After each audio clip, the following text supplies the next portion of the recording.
Okay, so Ninang versus Nino. Ready na ba kayo?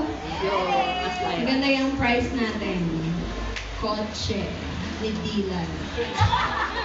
Okay, so you need to spell the answer based on the letters attached to your body. So kailangan right spelling. Wrong spelling, wrong. First question.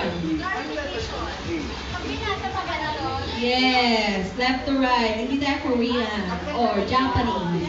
Ha? Magkalaban. Magkalaban to ha, hindi kayo magdudugtong-dugtong ha. Okay. So, first question. Ano ang Tagalog ng child? Sounds please!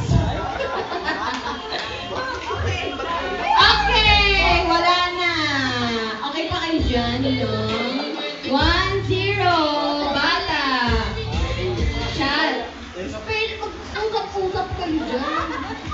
Kapisaduhin yung letters nyo. Para-paras pa kayo ng letters? Okay. Okay, next question. Second chance. Ano ang Tagalog ng lips? Labi. Labi, labi, labi. Ay, 2-0. Ano sila? Sabi nung lalaki kasi... Okay. So, 2-0. Hanggang 5 question naman stall. So, may chance pa kayo. Third question. Kailangan nyo makabawi, Nino. Ano ang Tagalog ng whistle? Pito, pito, pito. Pito. Hindi ako bias ha, pero kasi sila na nanalo.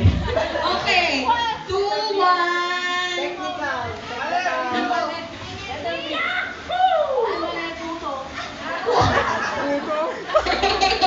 Alam, bakit pa? Okay, nakataligid ka na, promise. Okay. May witness, may witness. Okay, so 2-1. Okay. Fourth question. Ano ang Tagalog ng 4? Apat, apat, apat.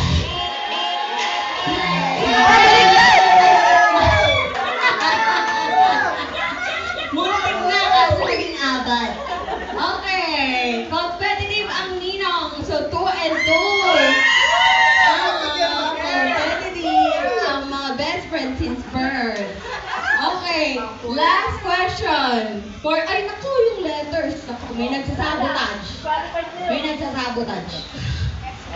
Okay. Last question. Ready? Ano ang Tagalog ng rock?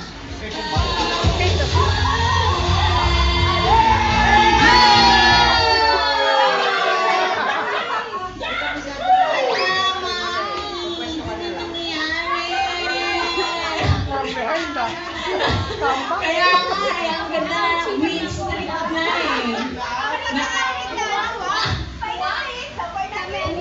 What? Rock? May accent kasi. Hindi ko alam kung paano yung Tagalog ng rock. Pita. Ibon. Okay, thank you so